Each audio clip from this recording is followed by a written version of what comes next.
Hey everybody, this is Jennifer Ford Berry, and I'm back again for another episode of the 29-Minute Mom. So thank you so much for joining me today.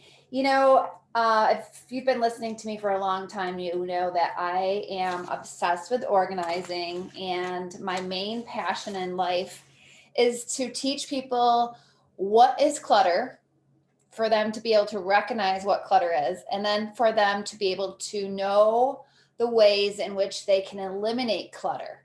And the reason why I think it's so important to live a clutter free life is because then you are free to be able to follow your God given purpose. I think if you're bogged down with clutter, it's really, really difficult to focus on anything else, especially your purpose. So today on this episode, I want to talk about, the question, what is clutter? Because I know a lot of times people hear me say clutter and they think of knickknacks or messy papers.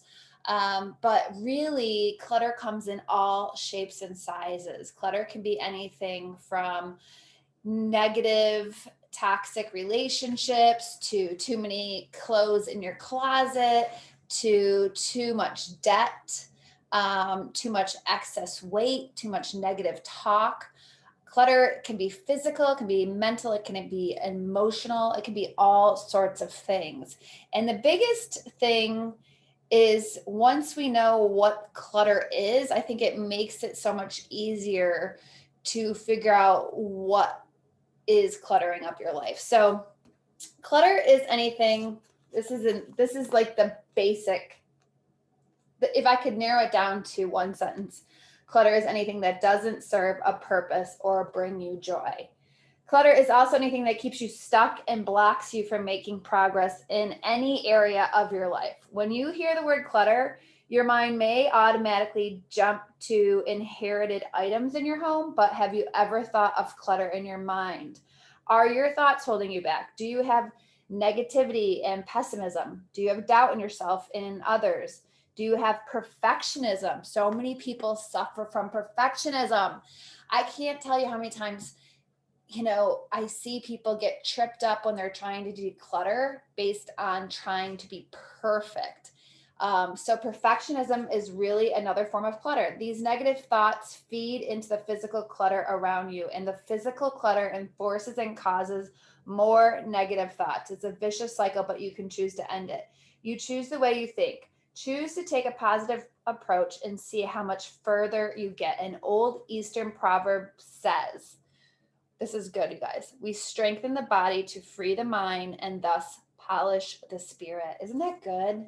So, so, so good. When you organize your physical surroundings, you free your mind of the negative thoughts that were held in the clutter, and that will bring peace to your spirit. The funny thing is, all clutter has a cost, whether we realize it or not. And in my very, very first book, Organized Now, I actually wrote all the costs to clutter, the ways that clutter actually costs us. And it is amazing. So let me just go ahead and read it right now. Clutter causes you to feel overwhelmed and depressed. Clutter robs you of your energy. Clutter steals 50% of your storage space. Wow. Isn't that crazy? Clutter makes life harder. You have to look longer, travel farther, and dig deeper to find what you are looking for. Clutter takes longer to clean. Clutter costs you money. If you can't find what you need, you buy a replacement, or you may be paying to store your clutter. How many people have storage units out there full of clutter? Why do I know it's clutter? You don't use it, and you probably don't love it, because I feel like we keep the most important things in our home and the less important things in storage units. If you can live without it because it's in a storage unit, you can part with it. Trust me. I've seen it done so many times. Clutter makes it harder to think straight. Has this ever happened to you? You go into your office or a workspace and you sit down and you have every intention of having a very productive day, but the papers and the stuff on your desk distracts you, and next thing you know, you don't feel like you can even think straight. I'm definitely a person that has to have a clean desk in order to be productive at work. So I get it. Clutter may affect how you feel about yourself. You may be self conscious or feel guilty about the clutter. I once worked with a couple that hadn't even had their own grown children over for dinner for over a year because they were so ashamed of the clutter in their home. It was really, really, really sad. That leads me to the next one. Clutter can affect your relationships. For example, if you feel ashamed of your cluttered house, you may be less likely to invite friends or family over. Big one. That's one of the most exciting parts of my job is getting a person's home to the point where they're excited to share it with others. I mean, why do we have these homes and why do we spend so much money on them and so much time taking care of them if we're not going to enjoy them or share them with other people? That's the biggest just I see it for so many people. It's a sad situation when they are embarrassed to open their doors and allow other people to come in. And as a Christian, that's a big deal. I mean, we're called to be hospitable. If your friend is having a really hard day and crying and upset about something that happened into her life, do you really want to be, not be able to open the door if she shows up on your doorstep? Or do you want your friends to know that they're always welcome? You don't want to get to the point where you keep that door closed because you're embarrassed of your clutter. Organizing your life can be an overwhelming experience, but if you let clutter continue to pile up, it will literally drain your energy. I want you to just take a second when you have a minute in your home and try this exercise. So if you're in your home, you can try it now. If you're not at your home, think about doing this later. So I want you to just find a cluttered area in your home. It could be a coffee table, it could be a countertop, it could be a desk, it could be the mudroom, papers laying around, your dresser. There's so many places that this could be. So I want you to find a cluttered area and I want you to look at this area, focus on it for 5 minutes, just stare at it. And I want you to start to realize how this space is making you feel. Do you start to feel stressed? Do you feel overwhelmed? Are you embarrassed? Do you feel disgusted? Do you feel maybe depressed? What are the feelings that you actually have? And then I want you to take a few minutes and I want you to tidy it up. I want you to wipe it off, clean it up, get rid of any garbage, remove anything on this space or in this space that's what you consider clutter, something that you do not love or use, something that's just taking up space but not necessary to have in this area. And I want you to then stare at this exact same space for another 5 minutes. And you'll really be able to see how your feelings have changed. Maybe you're feeling freer. Maybe you're feeling happy just because, cluttered spaces take away energy and they take away good vibes. So sometimes not sometimes, I'll go out on a limb and say every time we get organized and remove clutter, we feel happier. We feel more energized. We feel maybe proud of the work that we did. So it's unbelievable how clutter can affect us emotionally and physically. Many people I've worked with say they don't have the energy to get organized, and that's because of that clutter stealing their energy. It often starts growing when our energy is low, especially right now during the colder months. It can be, we can feel less energetic. So we might be feeling lethargic. We might be feeling tired. We might be feeling less motivated. So this is the perfect time to start decluttering. You can make your home feel so much better. You can make your body and your mind feel so much better just by removing clutter throughout your space. And you know what? Who doesn't need an energy boost right now? I know I do. This is why many times they call it spring cleaning, because spring is a season of just kind of revival and it can make us feel recharged, full of new life and fresh beginnings. So we have more energy and then we are able to kind of tackle these spaces. But why not tackle them in the dead of winter when we have maybe a little bit more time on our hands? I want to read this quote from that's actually in my book on page 15. It's at the bottom. It says, deciding to simplify our lives and bring order to our homes by sending on the objects we no longer love to new, happier incarnations with people who genuinely appreciate them is the way to open up ourselves to receiving in abundance. that will perfectly suit us. Isn't that just a beautiful quote? I love it. So eliminating clutter and organizing your life will give you more energy, lift your spirits, and make room for better things and experiences to come into your life. I've seen that a lot where people that I've worked with start to eliminate clutter, and all of a sudden they also start to drop a few pounds, or they start to find some extra money where they can pay off their debt and pay off their bills, or a new relationship comes into their life.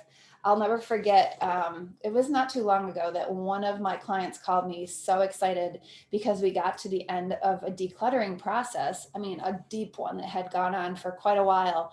And it was interesting because as soon as she finished this process, all of a sudden she got a Facebook message from a guy that she dated in elementary school.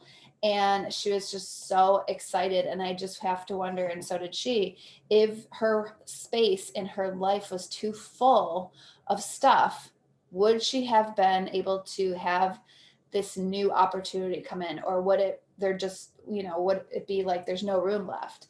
And the coolest thing is he ended up coming to visit her within a very short notice, maybe about 2 weeks. And she said, had she not gotten her place in order, that would have really stressed her out. Maybe she would have prolonged it. She maybe would have been embarrassed or ashamed and not been so willing to have him come visit. But because her life was organized and decluttered, she was excited and ready for the chance to explore this new relationship. Super, super awesome stories happen like that all the time when you tackle clutter in your life. So as with everything, practice makes perfect. So the more you practice organizing, easier it becomes. Once your outer environment is clean and clear, you can focus on nurturing your inner environment and spending more time with the ones you love. Really, really important. I mean, if we're just too busy constantly rearranging and shuffling clutter throughout our house, and every weekend is taken up with these kinds of activities, it doesn't leave much room to go and have lunch with your best friend or spend extra time with your kids. I mean, because you're feeling like you have got to constantly clean and pick up and tidy up, when maybe it's time to let go of some of the stuff that is wasting your time and cluttering up your life. It will be easier to clean. Trust me, with the less stuff you have. So the next part of the show, I just want to get into the psychology of clutter, because I've realized that a lot of times people don't understand why this is so hard for them. And there are main reasons. So number one, the reason why it's hard for you to part with stuff is emotional attachment. So remember, you can part with an item and still keep the memories. Basically, this happened to a client of mine the other day. It's happened to me personally. It just comes to mind. China. How many times have you inherited something from somebody in your life that's passed on that you really do not like, you really do not want to use or have room in your home for? I think about that when I think of China. When my grandmother passed away, none of the granddaughters wanted her china, because we don't have formal dining rooms anymore. That was like the main reason. And even if we did, it just wasn't our style. And you know what? That is perfectly okay. I have had somebody the other day had a bin of china from her mother-in-law and wasn't her style. I said, do you want to use this? She said, no. I said, do you like the looks of it? No. Do you want it to take up space in your home? No. Well, then the answer is time to let it go, part with it, give it to somebody that might actually like it. In a situation like that, when it's a family member's item, always check with your other family before you just donate it or trash it, because there might be somebody in the family that would be really, really excited to get those pieces. And if not, it's okay. If nobody wants it, like in the case with my grandmother's china, fine. We donate it to charity, and that is great. It's better than keeping it out of guilt, letting it sit in a storage unit or a storage area for 12 years and nobody gets to use it. That's not honoring your family member either. So getting rid of stuff, it takes time. It can be overwhelming. Most of us never know where to start or exactly how to go about it. But there are other people out there that like to do this stuff. So ask for help if you need it.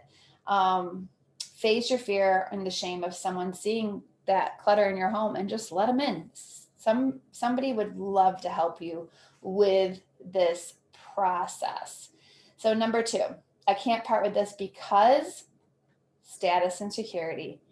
So Feng Shui teaches that your thoughts create your future. I do believe that the more you focus on, the more you manifest that in your life. So if you get rid of something thinking you're going to need it again someday, chances are that will happen. If you part with, a red sweater and you think to yourself, oh, I'm going to need this for a Valentine date or Christmas, even though you haven't worn it in 8 years, that if you keep thinking that you're going to need it and you keep creating these what ifs and these maybe situations, chances are you're going to create that.